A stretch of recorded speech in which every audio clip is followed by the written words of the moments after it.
आप देख रहे हैं अल्फा डिफेंस हिंदी में आपका स्वागत है। देखिए, इंडियन आर्मी के असॉल्ट राइफल से ज्यादा उनकी साइट्स को लेकर बातचीत होती है। और अगर आप एक्स के ऊपर जाएंगे तो आपको हर दूसरे दिन एक ऐसा डिबेट होता हुआ दिखाई देगा जहां पर इंडियन आर्मी की किसी फोटोग्राफ को लेकर लोगों की तरफ से क्वेश्चन किए जा रहे हैं कि इसमें साइट क्यों नहीं है। अभी आप अपनी स्क्रीन के ऊपर कोल्ट की राइफल्स के मॉडल्स देख रहे हैं और ये over the period of time कैसे चेंज हुए हैं वो आप इसमें ऑब्जर्व कर सकते हैं।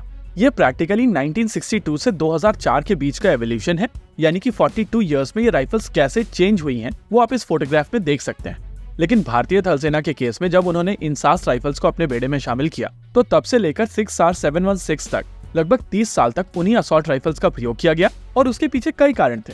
कई प्रोक्योरमेंट प्रोसेस इनिशिएट किए गए, कई ट्रायल्स किए गए और इन सभी कोशिशों के बाद में इवेंचुअली कोई चीज आगे नहीं बढ़ पाई थी। हालांकि बीच बीच में कुछ छोटे नंबर्स में दूसरी असॉल्ट राइफल्स भी इंडक्ट की गई थी, लेकिन throughout mainstay INSAS assault rifles ही रही हैं। इन असॉल्ट राइफल्स के साथ में किसी भी तरीके की स्टैंडर्ड इशू साइट नहीं थी और इसी वजह से जब भी आप इन असॉल्ट राइफल्स को देखेंगे तो आपको बहुत कम इनके ऊपर किसी तरीके की साइट दिखाई देगी। लेकिन इस पॉइंट ऑफ टाइम पर दो अलग अलग तरीके की असॉल्ट राइफल्स भारतीय सेना के बेड़े में शामिल की जा रही हैं और ये असॉल्ट राइफल्स है AK-203 और 6R716। नेचुरल है कि इस तरीके की नई असॉल्ट राइफल्स के साथ में नई साइट्स की आवश्यकता है और इंडियन आर्मी की तरफ से इस तरीके के प्रोसेस भी इनिशिएट किए गए हैं। इस समय भारत में बहुत सारे ऐसे साइट मेकर्स हैं जो साइट्स बना रहे हैं, चाहे वो होलोग्राफिक साइट हो, थर्मल साइट्स हो या टेलीस्कोपिक साइट्स हो।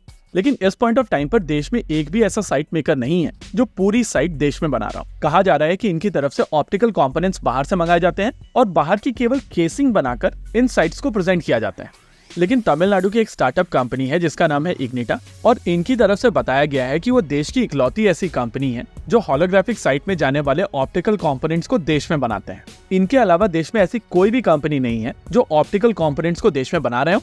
आइए सुन लेते हैं इस कंपनी के CEO का एक स्टेटमेंट।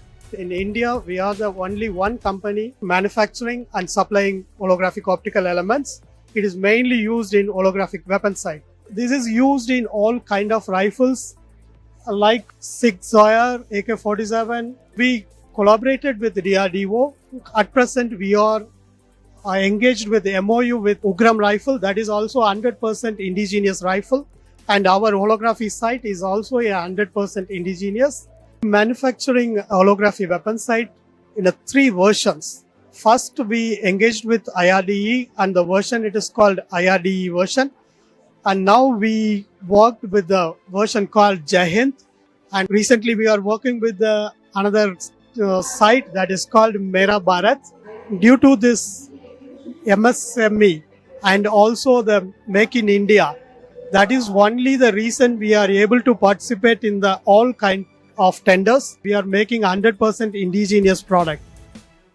जैसा कि आपने इनके स्टेटमेंट में सुना है कि ये देश की इकलौती ऐसी कंपनी है जो होलोस्कोपिक साइट्स में जाने वाले ऑप्टिकल कंपोनेंट्स को देश में बना रहे हैं और इनको ऐसा करने में मदद कर रहा है DRDO।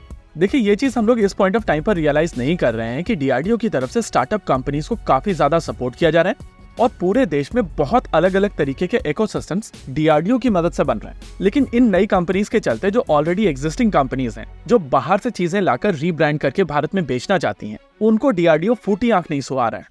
और फिर देश में शुरू होता है वो PR गेम जहां पर DRDO को टारगेट करने की कोशिश की जाती है और DRDO की तरफ से जो चीजें मिस की गई हैं उनको हाईलाइट किया जाता है। प्रैक्टिकली बात शुरू होती है UAV के ऊपर और लोगों की तरफ से एग्जाम्पल दिया जाता है असॉल्ट राइफल का। फिर बात होती है रेडार्स के ऊपर, तब एग्जाम्पल आता है तेजस मार्क 2 का। देखिए, DRDO एक वर्कशॉप नहीं है और इनके पास 50 के करीब लैब्स हैं जो अलग अलग तरीके का काम करते हैं और इन सभी लैब्स के साथ में छोटी बड़ी स्टार्टअप कंपनीज और बहुत सारी MSMEs इन्वॉल्व होती हैं। लेकिन मार्जिन स्क्रैच से सिस्टम बनाने में बिल्कुल नहीं। आप बाहर से कोई कंपोनेंट लाइए, उसमें थोड़ा सा कॉस्मेटिक चेंज कीजिए और फिर उसको इन्फ्लेटेड प्राइस पे सर्विसेज को दे दीजिए तो उसमें आपको काफी शानदार मार्जिन मिलता है।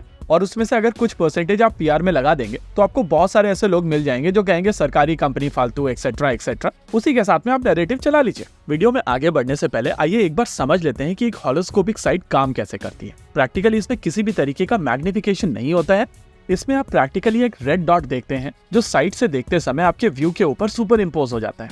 ये चीज पॉसिबल होती है एक लेजर डायोड की मदद से जो रेड लाइट एमिट करती है और ये रेड लाइट अलग अलग रिफ्लेक्टर मिरर्स की मदद से एक ऑप्टिकल सबस्ट्रेट के ऊपर सुपर इम्पोज की जाती है। इस तरीके की साइट का प्रयोग करते हुए आपका निशाना बेहतर हो जाता है और पर्सनली मेरा मानना है कि ये एक स्टैंडर्ड इशू होनी चाहिए। एनीवेज अच्छी चीज ये है कि मेकर्स की तरफ से 3 अलग अलग तरीके की साइट्स के ऊपर काम किया जा रहा है और इनमें से एक साइट उग्रम राइफल के लिए बनाई जा रही है।